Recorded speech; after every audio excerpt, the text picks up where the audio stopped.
បឋមខ្ញុំសូមគោរពបងប្អូនជនរួមជាតិប្រិយមិត្តដែលស្ដាប់ជួបសេរីទាំងអស់ហើយជាពិសេសសូមគោរពសកម្មជនសកម្មនារីរបស់គណៈបព្វជិជាតិដែលបានស្ដាប់វិទ្យុអេស៊ីនេះខ្ញុំសូមកត់សម្គាល់ឃើញថាគណៈបព្វហ៊ុនស៊ុនប៉ិចដែលកាយាបានឡើងមកនេះបើយើងមើលសាវតាមួយវត្តទៅគណៈបព្វនឹងមិនដែលទទួលផលអ្វីតាមការប្រឹងប្រែងរបស់ខ្លួនទេឆ្នាំ93ដែលបានអសនៈមកជាបន្តទៅមកនេះគឺដោយសារបានគេថាស៊ីគេសម្រាប់ទៅហើយចេះស៊ីគេបើមិនចេះប្រវិចរបបទេដល់ចុះបញ្ចប់ទៅអស់គេទៅក៏វារលំរលាយទៅដល់មកឆ្នាំ2017នេះគឺស៊ីផលទទួលផលចោលកម្មនឹងហើយបានគ្នាឃើញខ្លះក៏មានចិត្តមុខរីករាយទៅណាអ្នកខ្លះក៏ឃើញមុខស្ងួតស្ងាត់ទៅហើយពួកនឹងមិនដែលគេហៅតំណាងអីទេគេហៅថាតំណាងអត់រាជបានត្រូវព្រោះតំណាងរាជគឺជាតំណាងដែលកើតចេញពីរាជបោះឆ្នោតឲ្យរាជបោះឆ្នោតឲ្យមកគេហៅថាតំណាងរាជដល់ពួកក្រុមប្រមាណ41បូកគណៈបកប្រមាណទៀតនឹង44ហើយថែមពួកគណៈបកប្រជាជនកម្ពុជា11នាក់ទៀតនឹងគេហៅថាតំណាងអត់រាជនឹងបានមកដោយសារហ៊ុនសែនលោកហ៊ុនសែនដាក់ទានបន្ទាប់ពីលោកហ៊ុនសែននឹងបាននាំគ្នារៀបចំផែនការនឹងប្លន់យកកៅអីរបស់គណៈបកសង្គ្រោះជាតិអញ្ចឹងបើយើងគិតទៅវាថាអ្នកដែលទទួលផលចោលនឹងវាមិនចេះខ្មាស់ទៅហើយប៉ុន្តែយើងអាណិតអ្នកដែលកើតចេញពីតំណាងរាស្ត្រនោះចេះតែអាណិតឲ្យអ្នកដែលទទួលផលនោះនឹងអង្គុយចិត្តតែណាវាគួរតែខ្មាស់អៀនដែរដោយតំណាងរាស្ត្រគណៈបកប្រជាជនកម្ពុជា63នាក់ដែលពួក63នាក់នេះគេកើតចេញពីការរាស្ត្រផ្ដល់ឲ្យរាស្ត្របោះឆ្នោតឲ្យហើយស្រាប់តែមកឲ្យក្រុមដែលទទួលផលចោលនឹងមកអង្គុយចិត្តនោះវាគួរឲ្យថាវាអាចប៉ះពាល់ដល់កិត្តិយសខ្លួនដែរមិនដឹងយ៉ាងម៉េចអានេះសំយើងគឺថាវាធ្វើអីខ្លែងវាចម្លែកណាបាទចម្លែកដូច្នេះគឺថាយើងគិតទៅមនុស្សយើងគឺបើមិនចេះខ្មាស់អ្នកដទៃទេគួរតែខ្មាស់ខ្លួនឯងដែរបាទនៅរសៀលថ្ងៃនេះឃើញថាកោះជបបានប្រកាសចេញសេចក្តីប្រកាសមួយដែលអាសនៈដែលសល់11ទៀតដែលគណៈបកចំនួន2មិនទទួលយកនោះគឺប្រគល់ជូនឲ្យគណៈបកប្រជាជនកម្ពុជាតែម្ដងគឺឥឡូវហ្នឹងគឺឡើងដល់79អាសនៈហើយអាយដាមមួយវិញទៀតយើងឃើញថាឥឡូវអាយដាមមានប្រសាសន៍អញ្ចឹងការដែលគណៈបកហ៊ុនស៊ុនប៉ិចទទួលយកអាសនៈរបស់គណៈបកសង្គ្រោះជាតិនៅពេលនេះជាការប្លន់តំណាងអត់រាជអីអញ្ចឹងជាដើមហើយខ្ញុំចង់ដឹងអំពីផែនការបន្ទាប់របស់គណៈបកសង្គ្រោះជាតិវិញនឹងធ្វើអ្វីបន្តទៀតក្រោយពីបាត់បង់អាសនៈក្រោយពីរលាយគណៈបកនឹងហើយគណៈបកសង្គ្រោះជាតិនៅពេលបច្ចុប្បន្ននឹងត្រូវបានរដ្ឋាភិបាលថាលែងមានហើយនៅកម្ពុជារលាយអស់ទៅហើយឥឡូវហ្នឹងចង់ដឹងថាគណៈបកសង្គ្រោះជាតិអ្នកណាគេដែលទទួលខុសត្រូវនៅក្នុងស្រុកហើយនិងក្រៅស្រុកបាទខ្ញុំសូមបញ្ជាក់ជូនថាតំណាងអត់រាជ55រូបដែលគេបែងចែកហ្នឹងគឺប្រជាពលរដ្ឋខ្មែរលោកអត់ទទួលស្គាល់ទេលោកអត់ទទួលយកទេហើយសហគមន៍អន្តរជាតិក៏អត់ទទួលស្គាល់ដែរប្រជាពលរដ្ឋខ្មែរនៅសហគមន៍អន្តរជាតិគេនៅតែទទួលស្គាល់តំណាងរាស្ត្រ55រូបរបស់គណៈបកសង្គ្រោះជាតិដែរបាទនេះខ្ញុំសូមបញ្ជាក់ឲ្យច្បាស់ចឹងនឹងពួកតំណាងអត់រាស្ត្រហ្នឹងគឺគេមិនទទួលស្គាល់ទេដោយឡែកសម្រាប់គណៈបកសង្គ្រោះជាតិនេះគឺគេរំលាយទៅលើกระดาษទេតែឆន្ទៈតែការរៀបចំការចាត់ចែងអង្គការចាត់តាំងរបស់គណៈបកជាតិគឺនៅតែមានភាពស្របច្បាប់ដដែលទោះបីដល់ថ្ងៃនេះគឺរដ្ឋាភិបាលលោកហ៊ុនសែនបានទៅរុះរើបំផ្លិចបំផ្លាញទីស្នាក់ការគណៈបកជាតិនៅក្នុងប្រទេស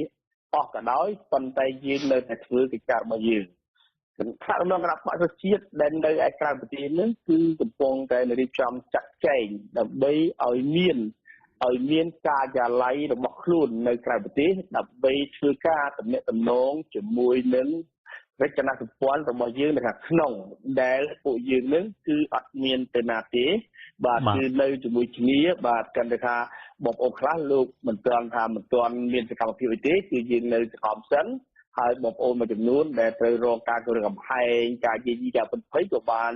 កិច្ចខ្លួនភេទខ្លួនចេញពីជំនួយឋានមួយរយៈពេលតែប៉ុណ្្នឹងទេបាទអាយដាមសំខាន់ប្រសាសន៍ទេអាដាមមានប្រសាសន៍ថាឥឡូវនឹងកំពុងតែរៀបចំនៅខាងក្រៅឲ្យមានការិយាល័យឲ្យមានអីហើយអ្នកខាងក្នុងក៏នៅតែមានរចនាសម្ព័ន្ធដដែលតែខ្ញុំចង់ដឹងថាអញ្ចឹងមានន័យថាអ្នកខាងក្រៅអាយដាមសំស៊ីនៅតែជា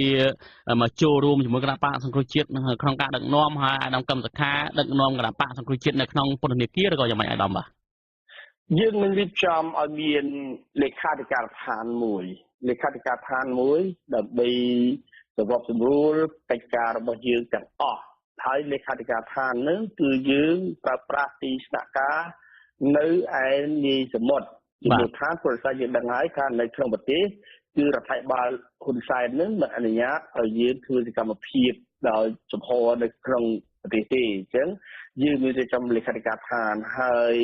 លេខាធិការដ្ឋាននឹងជាក្រុមដឹកនាំរបស់យើងនៅក្នុងជួរគណៈកម្មការអចិន្ត្រៃយ៍របស់គណៈបកហើយយើងនឹងរៀបចំឡើងវិញនៅប្រព័ន្ធទំនាក់ទំនងគ្នាជាពិសេសគឺ website ព្រោះឥឡូវនេះ website របស់យើងគឺពីដើមនៅក្នុងស្រុកប៉ុន្តែយើងដឹងថាយើងធ្វើការយើងរៀបចំឲ្យមាន website គណៈបកមាន Facebook គណៈបកមានប្រព័ន្ធ online TV របស់គណៈបកនឹងដើម្បី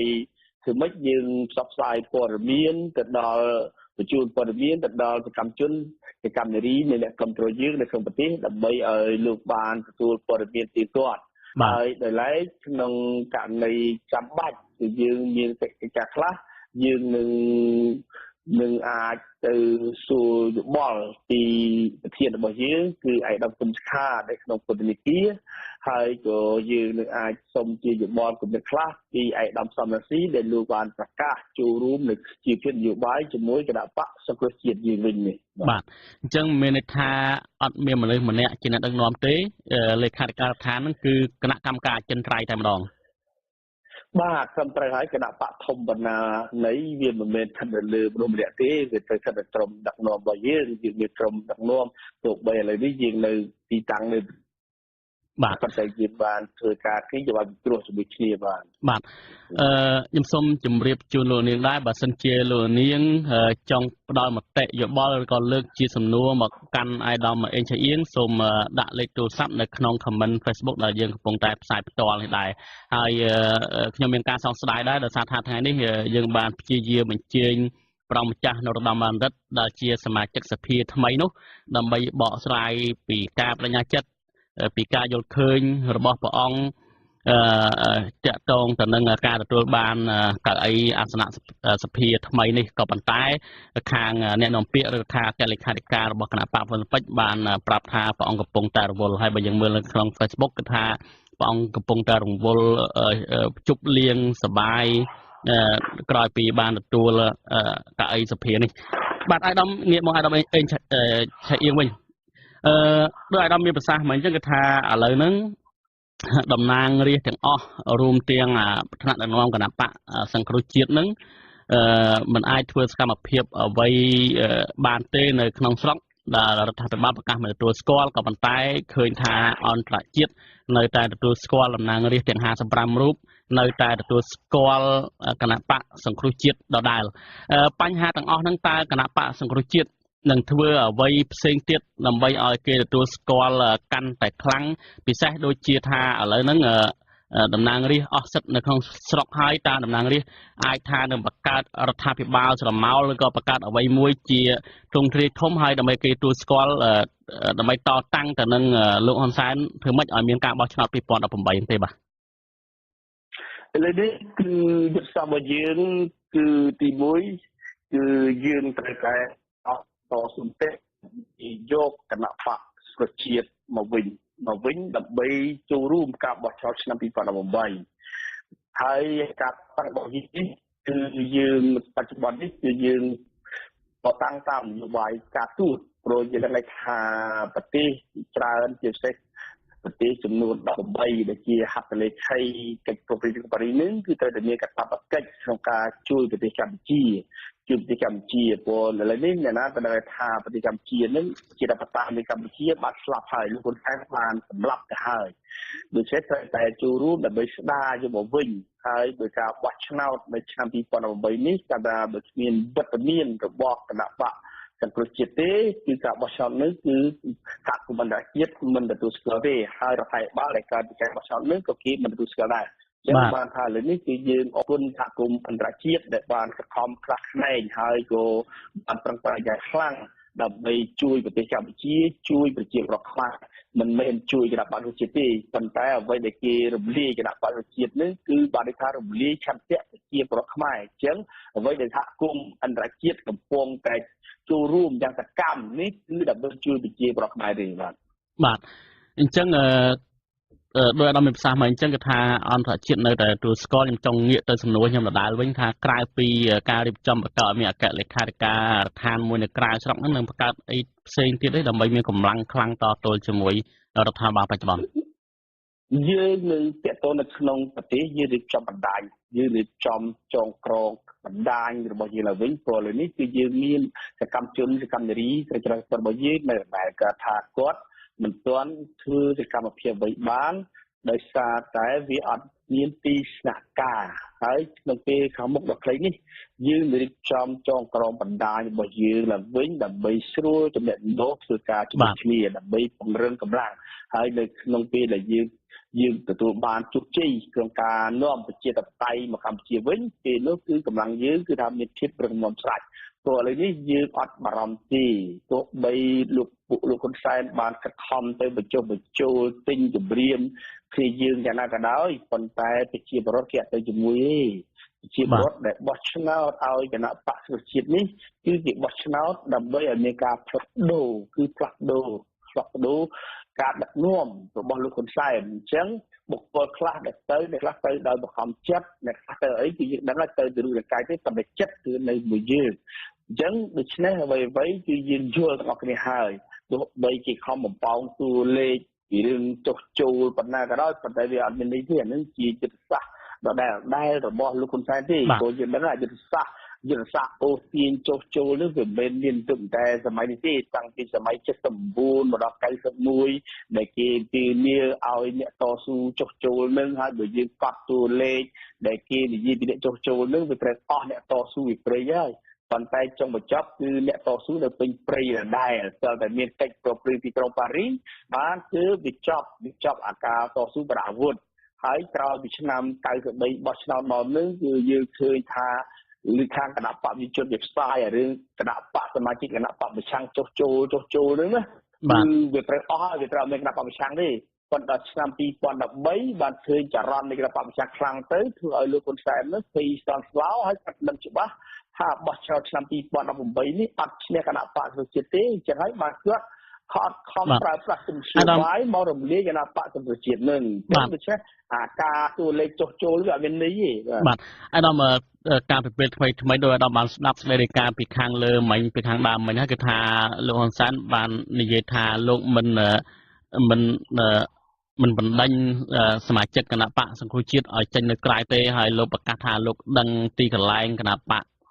សមាជិកគណៈបកសង្គ្រោះជាតិមួយចំនួនដែលភៀសខ្លួនមកក្រៅប្រទេសទៀតហើយ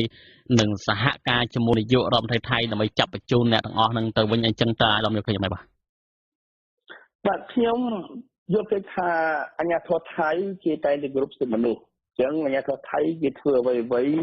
គេធ្វើដោយឈ្មោះទៅលើមូលដ្ឋានសិទ្ធិមនុស្សហើយសម្រាប់លោកហ៊ុនសែននឹងវាស្គាល់ហើយចរិតព្រឹត្តិរបស់គាត់អ្វីសកម្មភាពរបស់គាត់នឹងគឺគាត់មិនដែលមានធម៌មេត្តាចំពោះអ្នកណាទេជាមួយប្រជាពលរដ្ឋខ្មែរគាត់អត់មានធម៌មេត្តាទេចំពោះអ្នកដែលធ្លាប់ជួយគាត់ក៏អត់មានធម៌មេត្តាដែរគេដឹងដោយសារចឹងហើយបានគេចង់ទៅផ្លាស់ប្ដូរគាត់នឹងយើងមើលករណីលោកយប់បញ្ឆៃទៅបានហើយលោកយប់បញ្ឆៃជាអ្នកដែលជួយគាត់ឲ្យធ្វើស្ដារដល់គាត់ដោយទៅចុះហត្ថលេខាលើរដ្ឋធម្មនុញ្ញកញ្ចប់នឹងលើច្បាប់ធម្មនុញ្ញកញ្ចប់នឹងហើយតែងតាំងគាត់ជានាយករដ្ឋមន្ត្រីប៉ុន្តែគាត់អត់មានធម៌មេត្តាជាមួយយប់បញ្ឆៃផងគាត់ចាត់លោកយប់បញ្ឆៃដាក់ពន្ធនាគារហើយសម្រាប់គ្នាគាត់បើយើងឃើញដែរអ្នកអតីតជាតិច្រើនហ្នឹងគឺអ្វីដែលគាត់ប្រើប្រាស់បានប៉ុន្តែអ្វីដែលគាត់សង្ស័យគាត់មិនទុកចិត្តគឺគាត់កំចាត់កំចាយហើយអញ្ចឹងខ្ញុំដឹងហើយថាចរិតព្រឹត្តិរបស់គាត់សកម្មភាពរបស់គាត់មិនដែលមានធម៌មេត្តាចំពោះអ្នកណាទេបាទអាដាមខ្ញុំចង់ងាកទៅអ្នកដែលភៀសខ្លួននៅក្រៅប្រទេសនឹងទៀតពួកគាត់ ជាក្រុមប្រឹក្សាខេត្តស្រុកមួយចំនួនជាក្រុមប្រឹក្សាឃុំសង្កាត់មួយចំនួនដែលភៀសខ្លួននៅថៃហ្នឹងរួមទាំងតំណាងរាស្ត្រមួយចំនួនទៀតឥឡូវហ្នឹងឃើញថាប្រកាសបាត់បង់ប្រាក់ខែអស់ហើយតើការរស់នៅក្រៅប្រទេសហ្នឹងគណៈបកសង្គ្រោះជាតិទទួលខុសត្រូវលើប្រកាសយ៉ាងដូចម្តេចបាទបាទខ្ញុំសូមបញ្ជាក់ថាពួកយើងការតស៊ូរបស់ពួកយើងកាត់ចេញលើសការស្ម័គ្រចិត្តហើយការតស៊ូរបស់យើងមិនមែនតស៊ូដើម្បីទៅយកពន្ធទៅលើប្រាក់ខែប្រាក់ថ្ងៃដែលយើងមានទួនាទីទេការតស៊ូរបស់យើងគឺយើងចង់ឲ្យសង្គមយើងមានការផ្លាស់ប្ដូរជីវិតជំនាញចង់ឲ្យជួយលើកស្ទួយជីវភាពប្រជារាស្ត្រខ្មែរឲ្យមានជីវភាពទីទីហើយយើងដើម្បីចូលរួមការពារបូរណភាពទឹកដីនិងអភិវឌ្ឍជាវាទៅប្រកបអញ្ចឹងក្នុងស្ថានភាពដ៏លំបាកនេះគឺពួកយើងដែលតស៊ូបានទាំងដែរបាទអ្វីដែលយើងធ្លាប់រស់នៅដែលយើងមិនទាន់មានទូរទីមិនទាន់មានប្រាក់ខែគឺយើងអាចរស់នៅបានធម្មតាវិញដូចយើងឃើញមេឃុំយើងជាច្រើនក៏ឥឡូវនេះគាត់ទៅវិលជាភាពធម្មតារបស់គាត់វិញដោយលោកមេឃុំយើងនៅព្រៃជីកខ្ញុំឃើញគាត់ជាអ្នកដែលដាក់លបកែបលើនេះគាត់ទៅធ្វើដាក់លបកែបវិញលោកមេឃុំព្រៃជីកចាត់អត់មានទៅស្ដាយសំណោះអ្វីដែលគាត់មានប្រមទេពួកគាត់រូបតែឆន្ទៈវិជាវត្តទេអ្វីដែលគាត់ស្ដាយស្នន់នេះគឺគេប្លន់ឆន្ទៈវិជារាជពីគាត់យកទៅឲ្យអ្នកតីទៅឲ្យចោលអានឹងវាជារឿងដែលគួរឲ្យសោកស្ដាយប៉ុន្តែសម្រាប់អាជីវភាពរស់នៅពួកយើងអាចតស៊ូបានតទៀតបាទយើងអត់មានទៅគិតទេហើយក៏យើងមានជំនឿថាអ្នកដែលមានលទ្ធភាពអ្នកដែលមាននយោបាយនឹងគឺគេមិនយកព្រេងមើលទេគេនឹងជួយដល់ការតស៊ូរបស់ពួកយើងបាទអានអរគុណច្រើនសូមភ្ជាប់អ្នកស្ដាប់យើងម្នាក់គឺលោកសុផាតមកពីខេត្តកំពង់ស្ពឺបាទជម្រាបសួរលោកសុផាតបាទជម្រាបសួរលោកបងបាទសូមអញ្ជើញលោកបាទជម្រាបសួរលោកអេងជើងអៀងផងបាទជម្រាបសួរបាទជម្រាបសួរលោកសុផាតបាទខ្ញុំមានសំណួរខ្លះហើយនឹងចង់សួរលើកឡើងចង់សួរលោកអេងជើងអៀងបាទក្នុងនាមខ្ញុំជាពលរដ្ឋមួយរូបដែរហើយខ្ញុំក៏បានទៅបោះឆ្នោតខំប្រឹក្សាឃុំសង្កាត់អាណត្តិនឹងដែរហើយខ្ញុំមានការសោកស្ដាយយ៉ាងខ្លាំងដោយសាររាជរដ្ឋាភិបាលដែលដឹកនាំដោយគណៈបកប្រជាជនបានរំលាយនៅគណៈបកគូប្រជែងដ៏ធំមួយគឺគណៈបកសង្គ្រោះជាតិយើងហ្នឹងហើយខ្ញុំមានការសោកស្ដាយណាស់ព្រោះយើងជាពលរដ្ឋម្នាក់ដែរហើយក្នុងនោះគឺក្នុងចំណោមសលេងឆ្នោតចំនួន3លានអ្នកជាងហ្នឹងគឺមានរូបខ្ញុំម្នាក់ដែរអញ្ចឹងខ្ញុំមានការសោកស្ដាយមែនទែនអញ្ចឹងខ្ញុំសូមជាសំណួរមួយទៅកាន់លោកអេងជេអៀងថាតើនៅអាណត្តិ2018នៅប្រហែលជា7-8 ខែខាងមុខនេះតើយើងមានវិធីសាស្ត្រយ៉ាងណាអាចនឹងឈានជើងសារទៅថ្មីវិញដើម្បីក្នុងការបោះឆ្នោតបាទតែប៉ុណ្្នឹងនេះចឹងលោកបាទអរគុណច្រើនមានតែប៉ុណ្្នឹងបាទសូមជួយបកស្រាយបាទអរគុណច្រើនបាទអាដាមអេងជៀងតើតើសំណួររបស់គាត់នឹងតើនឹងធ្វើម៉េចដើម្បីវិលត្រឡប់ទៅរៀបចំឡើងវិញដើម្បីចូលរួមសំខាន់ក៏ចង់ដឹងថាតើធ្វើម៉េចដើម្បីចូលរួមការបោះឆ្នោតនឹងបាន2018បាទខ្ញុំសូមនិយាយថាប្រទេសកម្ពុជាមិនអាចនៅឯកោឯងបានទេអញ្ចឹងលោកហ៊ុនសែនបើលោកហ៊ុនសែនសុខចិត្តឲ្យខ្លួនគាត់ស្លាប់នយោបាយអានឹងគាត់នឹងបន្តធ្វើបែបនេះតទៅទៀតប៉ុន្តែយើងគាត់ប្រកាសថាលោកហ៊ុនសែនគាត់ជាអ្នកនយោបាយមួយដែលឆ្លាតដែរអាដាមសំកាប់ប្រសាសន៍តិចអ្វីដែលលោកហ៊ុនសែនធ្វើនៅពេលបច្ចុប្បន្នមិនមែនស្លាប់នយោបាយទេគឺដើម្បីរស់នយោបាយតទៀតបញ្ហាយ៉ាងម៉េចបាទគាត់មិនមែនដើម្បីរស់ទេគាត់មកផ្លេតទេប៉ុន្តែចុងក្រោយបើគាត់នៅតែមិនថយគាត់នៅតែដើរបន្តទៅមុខទៀតនយោបាយគាត់នឹងស្លាប់នៅលើឆាកអន្តរជាតិហើយពលកណាយើងដឹងហើយស្រុកយើងគឺមិនអាចរស់នៅដោយអត់សហគមន៍អន្តរជាតិបានទេហើយយើងដឹងហើយទៅពឹងចិនពឹងរុស្ស៊ីទៅអីហ្នឹងបាត់ប្រមាណជាមើលរបបខ្មែរក្រហមហ្នឹងរបបខ្មែរក្រហមតែពឹងចិនហ្នឹងរស់បាត់ប្រមាណបាត់ទៅ3ឆ្នាំ8ខែវាស្លាប់បាត់ហើយរបបរដ្ឋកម្ពុជាហ្នឹងដែលពឹងប្លុកខាងកើតពឹងរុស្ស៊ីពឹងអីហ្នឹងលោកអប្រមាណបាទអញ្ចឹងទៅវាទៅដូចទីមួយដែលអាចរស់បានយូរអង្វែង គឺ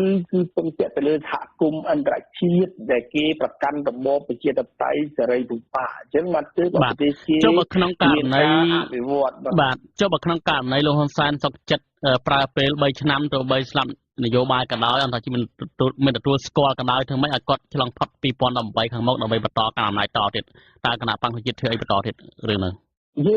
យើងមានផែនការយុទ្ធសាស្ត្ររបស់យើងឥឡូវនេះគឺយុទ្ធសាស្ត្ររបស់យើងត្រាប់ដំណាក់កាលទី1គឺសម្រាប់ឆ្នាំ2018ឥឡូវនេះគឺសម្រាប់ឆ្នាំ2018ហ្នឹងគឺ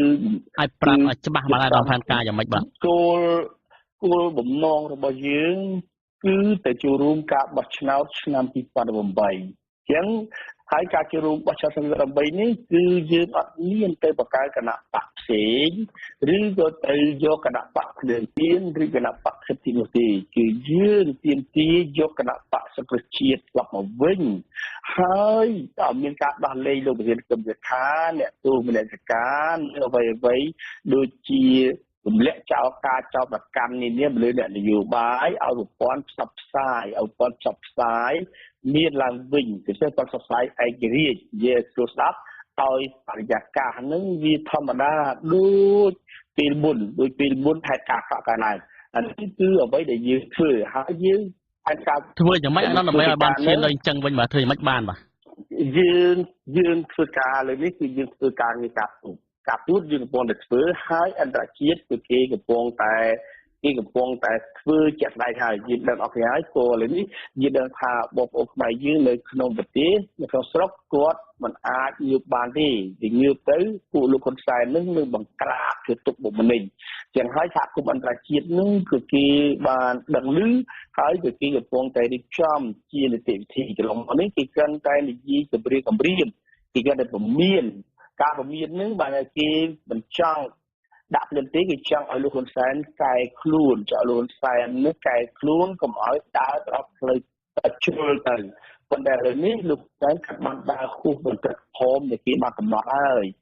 ខុសរឿងហើយអញ្ចឹងប្រាប់បន្តប្រទេសជាមិត្តនានាមានសហរដ្ឋអាមេរិកមានដាក់គុំអឺរ៉ុបជាដើមហ្នឹងគឺគេកំពុងតែរៀបចំនីតិវិធីក្នុងការដាក់ទណ្ឌកម្មទៅលើរបបរបស់ហ៊ុនសែនបាទហើយទណ្ឌកម្មនេះគឺគេនៅប្រើប្រាស់នៃការភាពនេះមានទណ្ឌកម្មវិហារក្តីទណ្ឌកម្មពីការពិនិត្យទ្រព្យសម្បត្តិរបស់ពលជនលួយដែលយកទ្រព្យសម្បត្តិមកផ្ញើឬមករកស៊ីនៅឯក្រៅប្រទេសហើយនឹងអាចមានទណ្ឌកម្មសេដ្ឋកិច្ចទៀតអញ្ចឹងបានយើងដឹងថាអ្វីដែលអន្តរជាតិគេនឹងធ្វើហើយគេអត់មានបណ្ដោយឲ្យលោកហ៊ុនសែនធ្វើតទៀតទេបាទអាដាមមួយទៀតយើងឃើញថាសេចក្តីប្រកាសព័ត៌មានរបស់រដ្ឋមន្ត្រីក្រសួងការពារជាតិលោកទាបាញ់ហ្នឹងថានឹងស្នើទៅនាយករដ្ឋមន្ត្រីដើម្បីយកថ្ងៃទី29ធ្នូខាងមុខហ្នឹងគឺជាថ្ងៃសម្ពោធស្ទូបនយោបាយឈ្នះយើងឃើញថាកាលពីឆ្នាំ91ហ្នឹងគឺបកប្រជាជនបានឈ្នះទៅលើការធ្វើសមាហរណកម្មខ្មែរទាំង4ភាគីហើយរៀបចំឲ្យមានការបោះឆ្នោតឆ្នាំ93ខ្លួនចាញ់ឆ្នោតហើយប៉ុន្តែធ្វើនយោបាយឈ្នះទាមទារឲ្យមាននាយករដ្ឋមន្ត្រីទី2អញ្ចឹង2017នេះត្រូវបាននៃវិភាគលើកឡើងថាលោកហ៊ុនសែនឈ្នះម្ដងទៀតគឺឈ្នះរំលាយគណៈបកសង្គ្រោះជាតិទោះបីអាយដាមថារយៈពេលវែងលោកហ៊ុនសែនធ្វើនយោបាយសម្រាប់ខ្លួនឯងក៏ដោយក៏ប៉ុន្តែយើងមើលឃើញជាក់ស្ដែងនៅពេលបច្ចុប្បន្នលោកហ៊ុនសែនកំពុងតែធ្វើនយោបាយដើម្បីរស់បន្តទៀតកាន់អំណាចបន្តទៀតហើយថែមពីនឹងទៀតលោកហ៊ុនសែនថែមទាំងប្រកាសសម្ដែងការសោកស្ដាយទៀតដែលលោកមិនបានសម្លាប់ពលរដ្ឋអ្នកដែលតវ៉ាបាតកម្មរួមទាំងមន្ត្រីជាន់ខ្ពស់គណៈបកសង្គ្រោះជាតិផងកាលពីឆ្នាំ2013 2014ហ្នឹងបើលោកដឹងថាគណៈបកប្រឆាំងមានបំណងបដូររំលំរដ្ឋាភិបាលលោកនឹងសម្លាប់ចោលទាំងអស់ហើយអញ្ចឹងតើអាដាមយល់ឃើញយ៉ាងម៉េចចំពោះបញ្ហាហ្នឹងបាទខ្ញុំសូមបញ្ជាក់ថាគ្មានអ្វីអមតៈទេអ្វីវាត្រូវតែមានការប្រែប្រួលគ្រាន់តែពីវិលាទីអាស្រ័យវិលាទីយើងអាចមើលទៅលើតែអតីតកាលបន្តិចទៅដូចលោកម៉ាក់កូហ្វីដែលម៉ាក់កូដែលជាប្រធានាធិបតីហ្វីលីពីនហ្នឹងគាត់មានដែលដឹងថាខ្លួនគាត់នឹងគាត់ដឹងថាខ្លួនគាត់នឹងអាចកាន់អំណាចរហូតតែប៉ុន្តែគាត់ទីបញ្ចប់គឺពេលមួយនៅឆ្នាំ1984ហ្នឹងគាត់ចុះជាថាចុះជាទូបចោះតន់ផងហើយឥឡូវយើងមើលថ្មីនេះដូចប្រធានាធិបតីប្រជាការមានប្រកាសនៅស៊ីមបាវេហ្នឹងបាទ លោកមូកាបេរបឺតមូកាបេហ្នឹងគាត់មានតែគិតថាខ្លួនគាត់នឹងត្រូវបានគេទម្លាក់ងាយណាគាត់គិតថាគាត់នឹងកាន់អំណាចរហូតដល់គាត់ចូលដៅព្រោះគាត់អាយុ93 94ទៅហើយគាត់ប្រុងរៀបចំដើម្បីផ្ទេរតំណែងទៅឲ្យប្រពន្ធគាត់ប៉ុន្តែទីបញ្ចប់គឺត្រូវតែធ្លាក់ចេញពីតំណែងហ្នឹងហើយលោកមូកាបេហ្នឹងគាត់បានកាន់អំណាចផ្ដាច់ការនៅប្រទេសស៊ីម៉ាវេហ្នឹងគឺ37ឆ្នាំណាបាទអញ្ចឹងអ្វីក៏ដោយដូចបច្ចុប្បន្ននៅប្រទេសកម្ពុជាលោកហ៊ុនសែនគាត់តែខំរៀបចំទៅយើងដឹងថារៀបចំដើម្បីការពារអំណាចរបស់គាត់អាដាមមួយទៀតអាដាមខ្ញុំកាត់ភាសាអាដាមតិចតាក់ទងទៅនឹងលោកហ៊ុនសែនសម្ដែងការសោកស្ដាយមិនបានសម្លាប់បាតកោ2013-14ហ្នឹងគឺលោកមេធាវីអន្តរជាតិលោក Richard Roger បានលើកឡើងថាលោកហ៊ុនសែនគឺជាមេឃាតករសម្លាប់មនុស្សទាំងឡាយរួមទាំងលោកមនិតកែមលីផងរួមទាំងអ្នកពីមុនលោកឈុតវិធីលោកអ្នកផ្សេងទៀតលោកជីវជាអីចឹងជាដើមហើយលោកកំពុងតែរៀបចំសារណាមួយដើម្បីដាក់យកភ័ស្តុតាងទាំងអស់ហ្នឹងដាក់ទៅតុលាការព្រហ្មទណ្ឌអន្តរជាតិនៅក្នុងពេលឆាប់ៗនេះហើយកាលពីមុនអាយដាមក៏ធ្លាប់ប្រកាសថាគណៈបកសង្គ្រោះជាតិក៏នឹងដាក់ពាក្យប្តឹងលោកហ៊ុនសែនទៅតុលាការព្រហ្មទណ្ឌអន្តរជាតិដែរលើករណីរំលាយគណៈបកសង្គ្រោះជាតិនេះតើមកទល់ពេលនេះយ៉ាងម៉េចទៅហើយដល់បាទជាការពិតហើយអ្វីដែលលោកហ៊ុនសែនបានលើកឡើងថ្មីនេះទាក់ទងនឹងការប្រមាថជីវិតប្រជាពលរដ្ឋខ្មែររាប់លាននាក់ហ្នឹងវាជាទម្ងន់នៃផុសតាំងមួយជាផុសតាំងមួយដែលមានទម្ងន់ដែលមេធាវីលោក Richard Roger ហ្នឹងគាត់នឹងប្រើប្រាស់សម្រាប់យកទៅដាក់បន្ថែមទៅនឹងបណ្ដឹងរបស់គាត់ទៅ ICC ហ្នឹងហើយក្រៅពីហ្នឹងក៏មានសម្លេងផ្សេងទៀតដែលលោកកតានធ្លាប់បានគម្រាមបានមានគម្រាមអាយុជីវិតដែលក្នុងនោះក៏មានការគម្រាមអាយុជីវិតរបស់លោកប្រធានគឹមសិក្ខាផងដែរបាទហើយយើងនឹងប្រមូលនៅ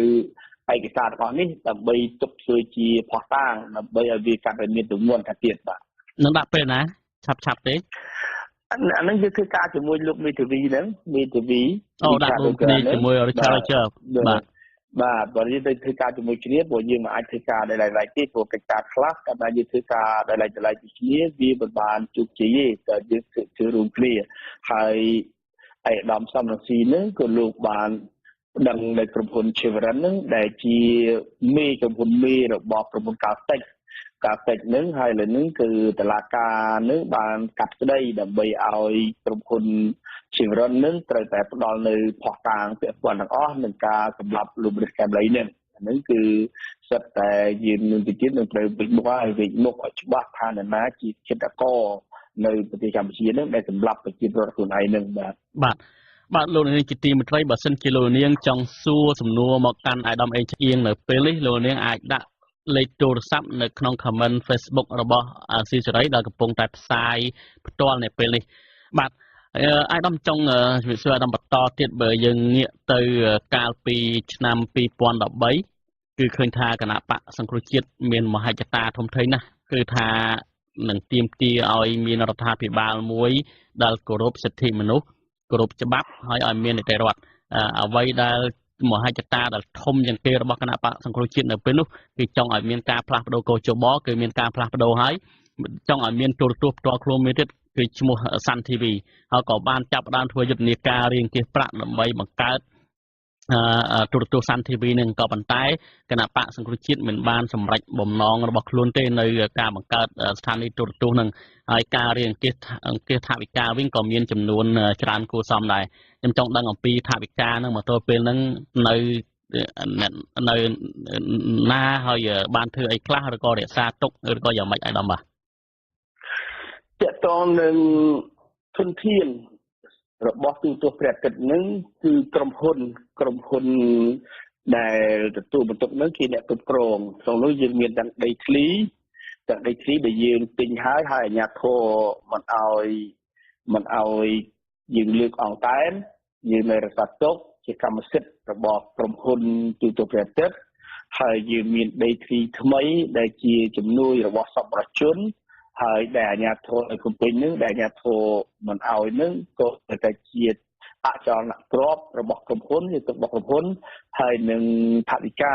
ដែលបានរៀបជាបានពីបងប្អូនប្រជាពលរដ្ឋហ្នឹងក៏នៅជារបស់ក្រុមហ៊ុនដែរគឺយើងអត់ប៉ះពាល់ទេគណៈបរិស្ជាតិអត់ប៉ះពាល់ទេរបស់របរទាំងអស់ហ្នឹងវាតែជាទ្រព្យសម្បត្តិរបស់ក្រុមហ៊ុនអ្នកកសាទុកដដែលបាទ បាទអញ្ចឹងមានថា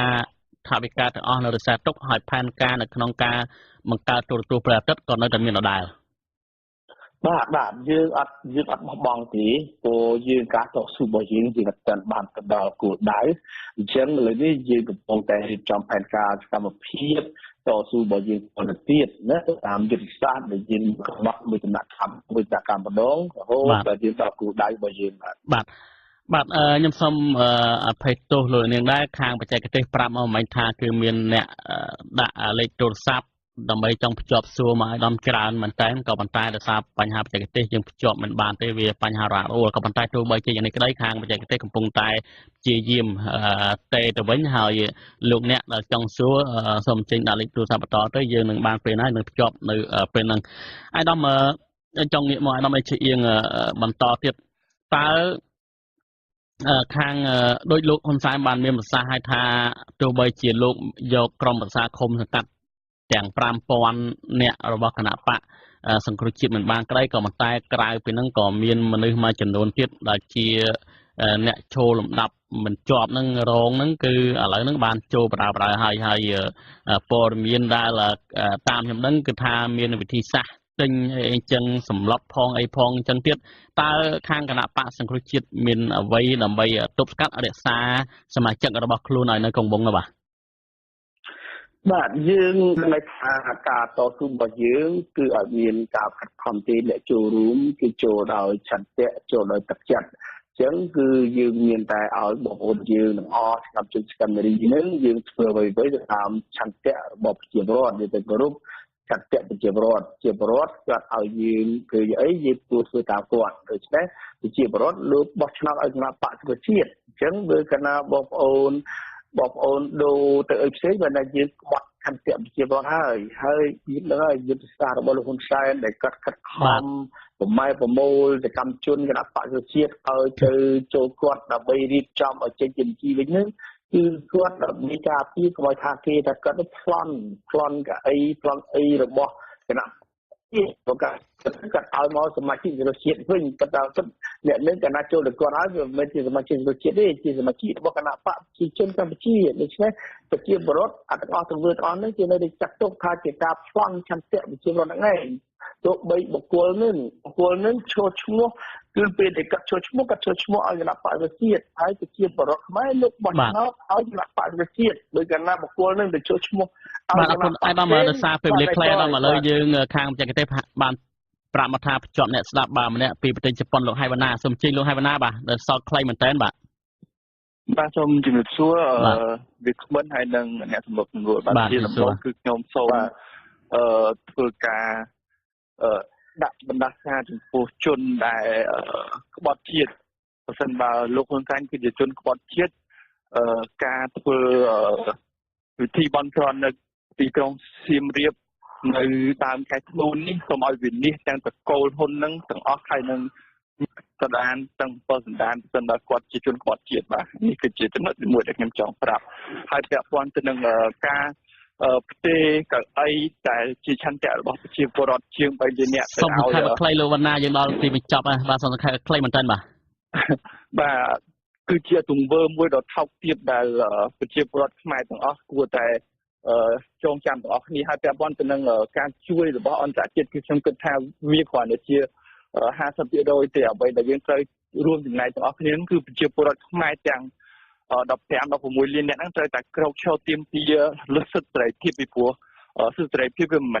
នមែនធ្លាក់មកពីលើមេឃទេទាមទារបានការចូលរួមសូមអរគុណលោកហៃវណ្ណាមានការសោកស្ដាយដែរថាយើងភ្ជាប់លោកបានចុងក្រោយហើយលោកអាយដាមឯងជិះអៀងចុងក្រោយខ្លីមែនតើអាយដាមមានអីបន្ថែម